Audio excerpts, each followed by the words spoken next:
सच्चिदानन्दरूपाय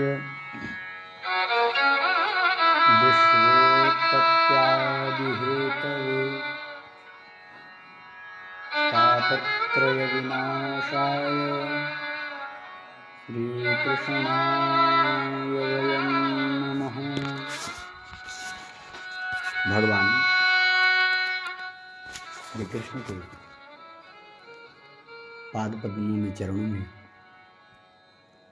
हम सब अपना प्रणाम निवेदित करते हैं।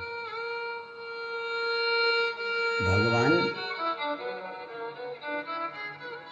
पहला भगवान का स्वरूप लक्षण बताया गया है कि भगवान दिखते कैसे हैं भगवान, और दूसरा भगवान करते क्या हैं। सच्चिदानंद रूपाय, परमात्मा अविनाशी है, सत्य की सत्ता पे चलने वाला परम सत्य है। सत्य वह है जिसमें असत्य का कोई प्रवेश ना हो। यदि आप सत्य बोल रहे हैं, आपको ये लग रहा है कि हम सत्य बोलेंगे तो किसी को बुरा ना लगे, तो यदि आप सत्य बोल रहे हैं तो खुलकर सत्य बोलिए। इसमें किसी का भ्रम मत रखिए कि क्या होगा। जो आपके साथ हुआ है उसको सत्य बोलिए, क्योंकि परमात्मा सत्य है। वह पहले भी था, मध्य में भी है और अंत में भी रहेगा। इसीलिए परमात्मा सत्य है।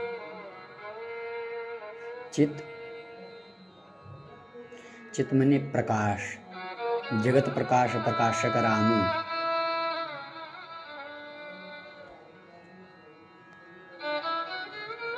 चिदानंद रूपाय, चिद मने ज्ञान, ज्ञान का सागर, ज्ञान का भंडार हो परमात्मा के अंदर।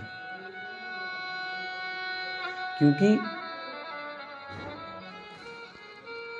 एक कोई आदमी यह नहीं सभी चीज़ तो नहीं जानता होगा, कोई कुछ जानता है, कोई कुछ जानता है, कोई कुछ, लेकिन परमात्मा पूरे विश्व को चलाने वाले हैं। उनको सब कुछ पता है, उनको सभी चीज़ का ज्ञान है। वो करोड़ों सूर्यों के समान ज्ञान से प्रकाशित है। परमात्मा ज्ञान का भंडार है। यदि परमात्मा खुश होता है तो सबका पालन होता है। यदि परमात्मा थोड़ा सा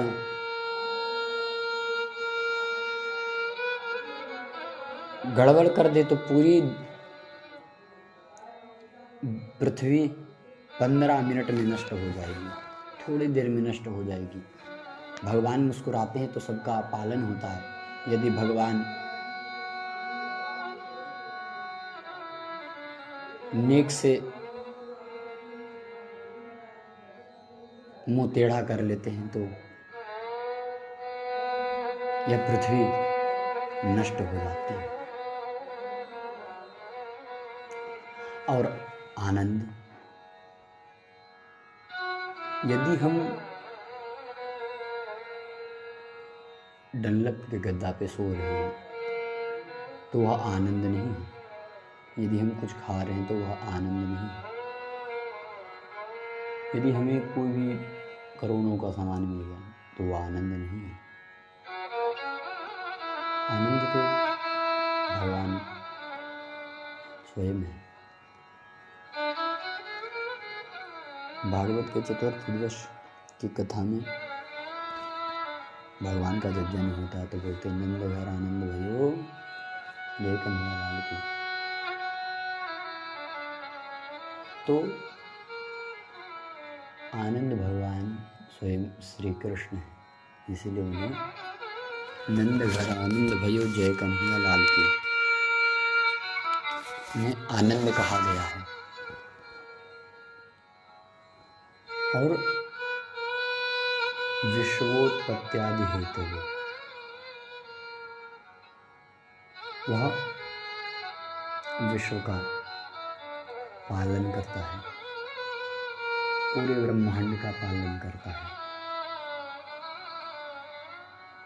विश्वोत्पत्त्यादि हेतु विश्व की उत्पत्ति करता है, पालन करता है उसका, और लास्ट में लय कर लेता है अपने में। तो भगवान का तटस्थ लक्षण नहीं है। विश्वोत्पत्त्यादि हेतु और हमारे जीवन में 3 प्रकार के पाप भी होते हैं। उस पाप को नष्ट करने के लिए ताप भी आते हैं। पहले ताप कौन कौन से? दैहिक दैविक भौतिक ताप, राम राज्य का हहि व्यापा, मनसा वाचा कर्मण। यह 3 प्रकार के हमारे जीवन में पाप होते हैं। यदि कोई भी कहीं जा रहा हो, यदि हम अपने मन में चाह लिए कि इसके साथ ऐसा हो जाए, यदि उसके बारे में कुछ हम बुरा सोचने लगे, तो वह मनसा पाप होता है।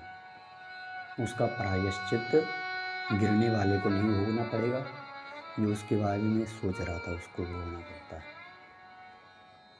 वाचः, यदि कोई तुमसे छोटा हो, उसे डांट दिए और वो गया अपना मृत्यु कर लिया, तो उसका प्रायश्चित आपको करना पड़ेगा। क्योंकि अपने से बड़े का आदर करना चाहिए और अपने से छोटे का छोटे से प्रेम करना चाहिए। यदि कोई अच्छा कर्म करके आ रहा हो छोटा, तो बड़े का भी अधिकार है कि उसको आदर तिरस्कार करे। कर्म यदि जो करते हैं, हमसे जो जानबूझ के जो गलती हो जाती है, गलती से, तो वह उसका भोग नहीं मिल जाता है। परंतु हम जो जान के किए हों, उसका भाग, उसका प्रायश्चित हमें ऊपर मिलता है। किस प्रकार से मिलता है? धनानि भूमौ पशवश्च गोष्ठे, भार्या गृहद्वार हरिजनः श्मशाने, देहश्चितायां परलोकमार्गे, कर्मानुगोग क्षति जीवैकः।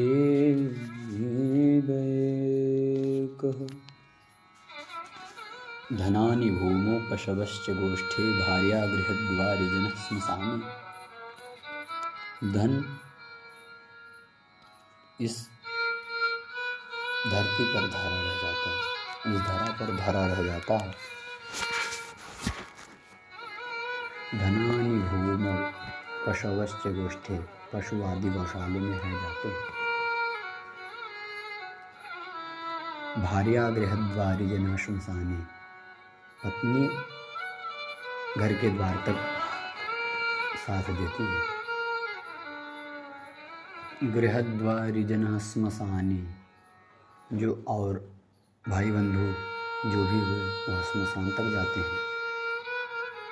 रिजना श्मशान देहश्चितायाम परलोक मार्गे, यह जो शरीर होता है इसे देह भी बोलते हैं, वह चिता पर धरा रह जाता है।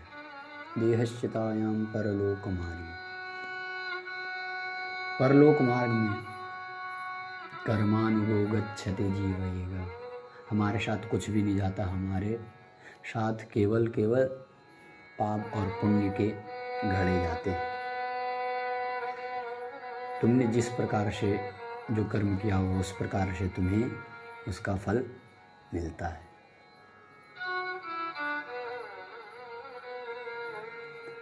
तापत्रय विनाशाय